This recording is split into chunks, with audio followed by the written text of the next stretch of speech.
पाणी साठवण क्षमता वाढवते. पुढील पिकाला खत म्हणून याचा उपयोग होतो.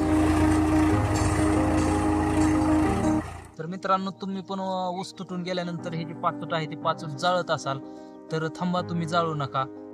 तर मी सांगतो तुम्हाला की आमच्याकडे घरचा ट्रॅक्टर असल्यामुळे रोटावेटर मारलेला आम्ही मल्चर मारलेला नाही. मल्चरला खूप रेट होते, 2,500-3,000 रुपये प्रति एकर म्हणत असल्यामुळे आम्ही रोटावेटरच्या साहाय्याने रोटरून घेतलेला आहे. तुम्ही बघू शकता कशा प्रकारे हे एकदम ओके प्रकारे आम्ही जवळपास 1 महिना मोकळे ठेवलेले आणि याच्यामध्ये गुरे, शेळ्या वगैरे चरत होती. बारीक बारीक कोंब आलेले खात होते, शेळ्या, जनावरे सगळे खात होते.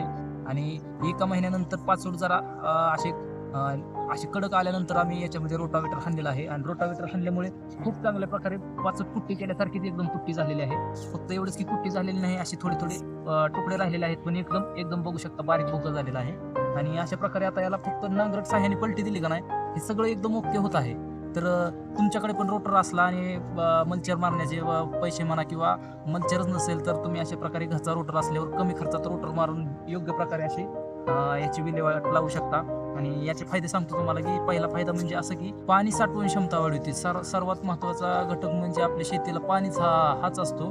आणि याच्यामुळे पाण्याची क्षमता वाढते आणि पाण्याची क्षमता वाढल्यामुळे आपल्याला खूप फायदा होतो, हे तर तुम्हाला माहितीच आहे. दुसरी गोष्ट, आपल्या जमिनीत जे जीवाणू असतात त्या जीवाणूंचे मुख्य खाद्य म्हणजे हे असतं. याच्यामुळे जीवाणूंना खाद्य भेटतं आणि जमीन सुपीक ठेवतात. आणि दुसरी गोष्ट म्हणजे पुढील पिकाला खत म्हणून याचा उपयोग होतो आणि खूप चांगल्या प्रकारे याचा फायदा होतो. तर मला तुम्हाला एवढंच सांगायचं आहे की जाळू नका. कसंही करा, मल्चर मारा, रोटावेटर मारा, पण याला जाळू नका.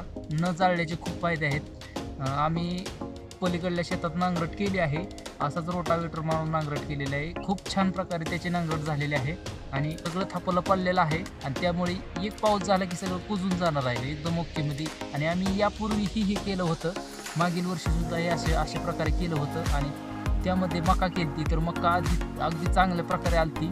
आणि दुसऱ्या शेतामध्ये ऊस केलता, तो ऊसही अगदी चांगल्या प्रकारे आलता आणि एकदा सुद्धा पाण्याला चकला नव्हता. एकदा दावून घ्या की कशा प्रकारे झालेला आहे.